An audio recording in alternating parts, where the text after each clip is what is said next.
Okay, so it's changing, slightly changing, right? Slightly changing, but not rapid changes, but slowly. Yeah, I think it's changing. We are old folks there, like we studied like long time back. We are undergrads. It's 8 years ago. Now I think it's quite improving these days. I think they're following these methods here in US. Like it's pretty much similar these days, right?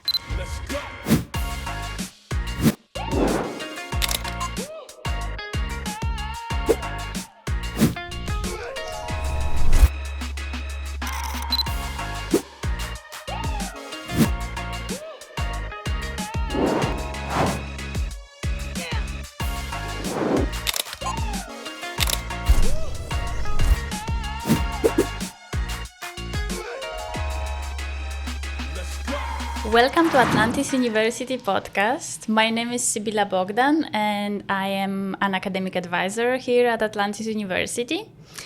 Today, I would like to introduce our first year students from beautiful country, which is Nepal. I would like to talk more about your traditions and customs and educational system. Guys, would you like to introduce yourself first?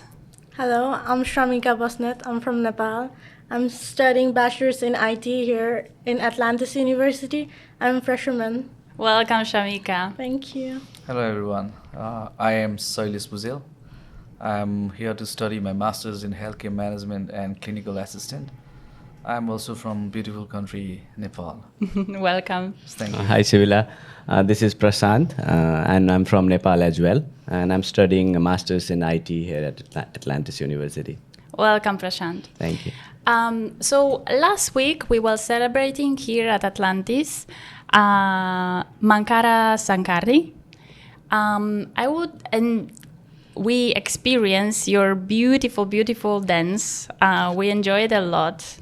And I would like to know more about the holiday itself and the traditions and customs which you do in Nepal.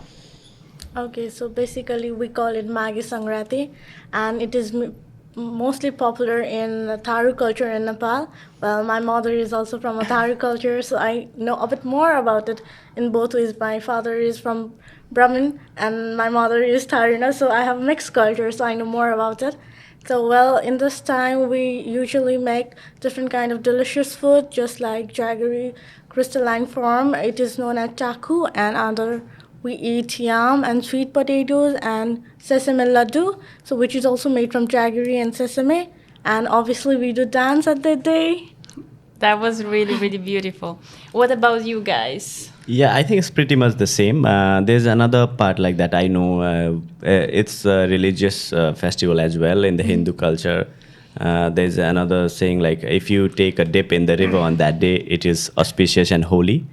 So people who are around the rivers and all the Ganges, they go there in the morning, like early morning, and they take a dip there and do some pujas, some rituals, and they come back home and have the foods that she just mentioned, and we celebrate like that, and it's celebrated like almost everywhere in Nepal. Okay, Yeah. perfect. So you guys are from different regions of Nepal?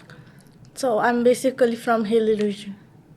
And you met here or you knew each other from Nepal? No, we meet here because we are from different places of Nepal. So you have like slightly different style of celebration, right? Yeah, as she mentioned, Shramika and then Prashant, the Makar Sankranti is a culture that is celebrated by different religions and different cultures. Like she said, Tharu culture celebrates in a different way, and the Brahmins and Kshatris celebrate in different ways. And Nepal is the combination of all like indigenous communities as well as Brahmins and all. So the indigenous communities celebrate Makar Sankranti in a different way. They call as Magi Sankranti. Yeah. but they celebrate in their own cultural way. So as you mentioned, the culture, it's Makar Sankranti, but Mage Sankranti, as called as Mage Sankranti, but different religions and different cultures, different tribes, people, communities, they celebrate in their own particular way. Okay, thank you so much. We would like to know more about your educational system in Nepal. Could you please tell us a little bit about your background and what are differences between Nepal and here, US, in US? Yeah, I think I graduated in business. My undergrad was in business, and I think the differences is the technique, the teaching technique. I'm sure. Like I studied yearlies. It was not in semester. Like it was like per year, and there's only one exam at the end. Oh, wow. Yeah, I studied like that, and it was 8 years ago. After that, I worked for 8 years, and then I decided to take a master's degree, like to transition my position in the company back home. So I think it's really different actually. So in this format, like what we are studying now, it's really practical based. At that time, like mostly we used to go towards the book throughout the year. We didn't have like these tests in between because it's yearly, and we have to like. So at the end of the year, like we had so much to study. So the for final exam, yeah, and the exam is like 3 hours long, and we have to write a long answers, and it was really different. Wow, Yeah. wow. Well, what about you, Shramika? Well, basically, I've also studied in theoretical way, like rather than practical, and I'm a student who really wants to learn from a practical way, but it has been a bit difficult. But I came up to here studying that. So basically, we also used to have the same. We used to have a yearly study, it's like, and then after final exams at the last, so we have to cover all the syllabus and write lengthy answers. Then only we get a good marks. And some like 10% was from our activities we do in class, submit our homeworks, but all the rest of it was all based on our exams. Oh, wow. And Sailais? Well, as they mentioned, I am the students of Masters in Healthcare Management, and I've studied my bachelor's in public health. So, in the point of public health point of view, as Prashant and Shramika mentioned, it's like the study system in US is more practical. It's assignment based, and we need to learn ourselves.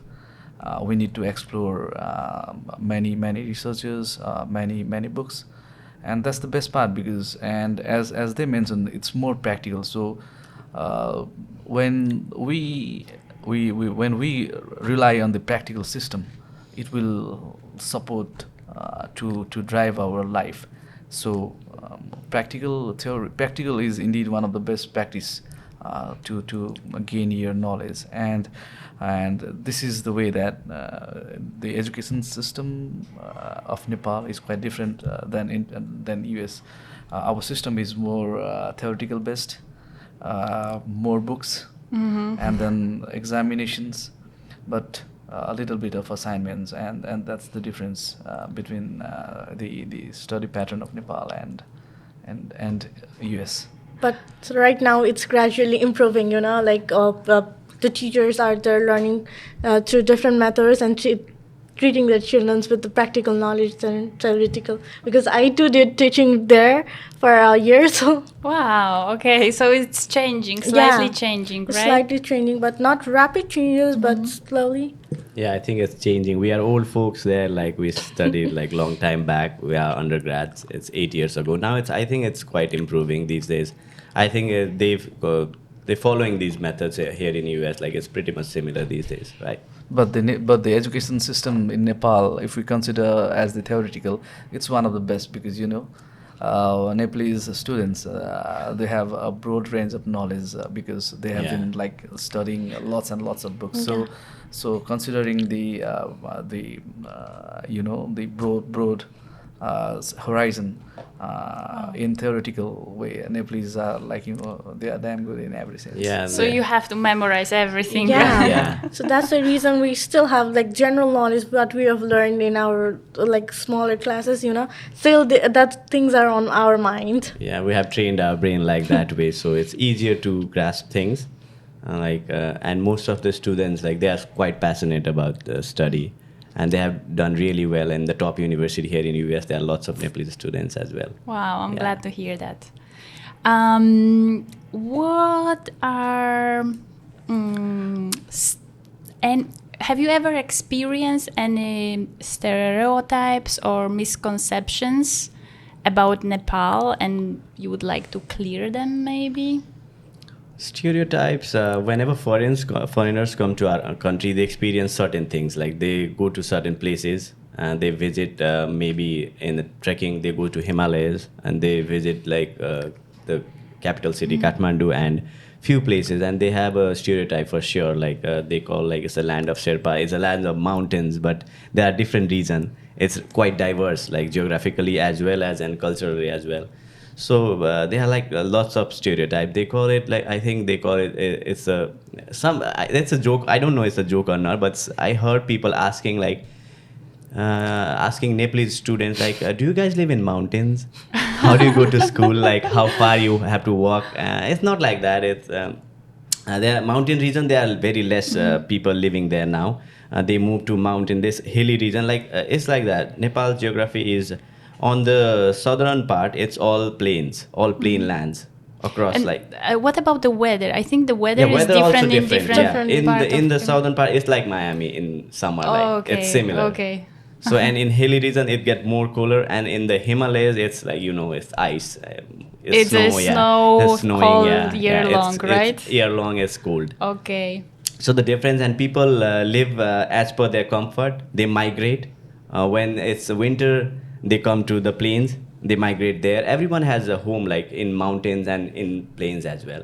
Oh, that's So yeah, that's they have nice. a unique way of, That's like, really nice. when it's summer, they move upwards towards the hill and Himalayas, and when it's winter, when they can't live there, they just come downwards to live.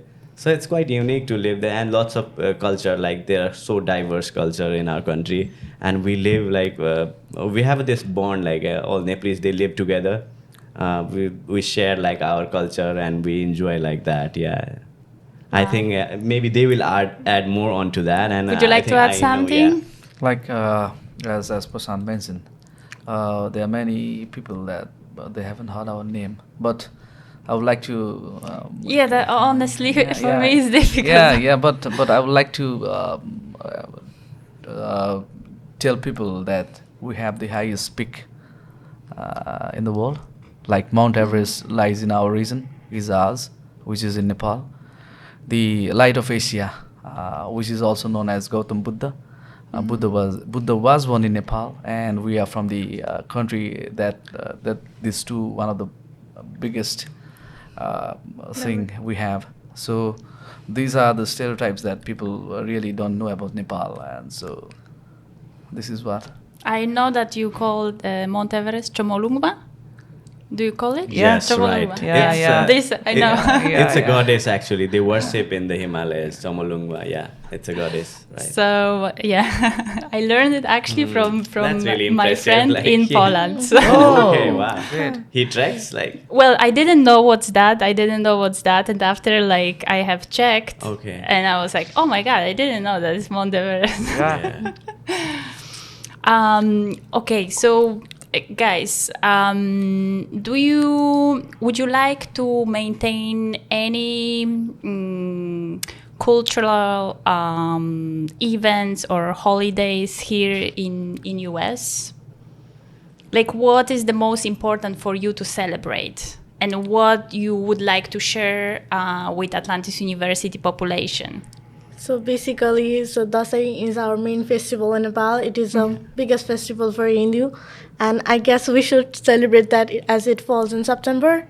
So I really want to celebrate that festival here, because I already feel Atlantis as a home. So why not? Oh, that's nice to hear that. Would you dance for us? Oh, surely, why not? You were saying something about your traditional attires, yeah. Yeah, so basically there's a traditional dress. We call it, for boys it's taura surwal, and for girls it's gunyo cholo. So it's basically like we put on the traditional clothes during our main festivals, and after we go to our like elders and put tika on that day. So basically we dressed up nicely and click pictures with our families. So basically we wear that, but every culture and every tribes have different kind of dresses, you know. Wow, hopefully we can celebrate Yeah. all together here at Atlantis University. Yeah, Nepal have Nepal used to celebrate different festivals and cultures. As we in Nepal, there are so many tribes and so many diverse people living over there. So Dasai Tiar is considered as one of the Nepalese greatest festival, but we do celebrate like Losar, which is celebrated by Sherpas, like Mage Sagrati, which is celebrated by Tharu communities and other indigenous groups, and like we celebrate like Holi, and then we celebrate like Shravan Sagrati, another Sagrati, and we celebrate like Tambu Losar and all. So Nepal celebrates different type of cultures, different type of festivals, as we have so many diverse people living in Nepal. Wow. One more question. Where did you guys learn English? Because you all speak very well. Do you have like? I think it's growing up. Like we studied. Maybe most of us studied in the Private schools. Yeah, private schools, right? And the syllabus is like there's only one course which is Nepali. Everything else is English. So we are trained like that since childhood. But speaking, like it's gradually improving. Since we have been working, and now in the schools, like they speak English most of the time. Wow, in the capital, really like they good. most of the young students, they know English really well now these days. You will get like more students coming who knows better English than us, sure. Wow, that's really good. We have syllables designed in a good way, like In English. it's designed in English. So we have been practicing, or we have been learning English since our childhood, like in our kindergarten level. So that's the reason that most of the Nepalese, they speak English Very well, right? in a very good way. Yeah. Guys, it was a pleasure having you here, talking with you and getting to know more about your culture and customs. Thank you so much. I hope you're going to have amazing experience here at Atlantis University. And hopefully see you soon for the next episode. Sure. Yeah, thank you. you. Like Thank we are you so really much. excited for Yeah, this. we are really excited. Thank you, Sybilla, for giving us the time to Express. express our knowledge, our experience regarding Nepal, to clarify and to explain our beautiful country, Nepal. Thank you so much. Thank you. Thank you. Thanks.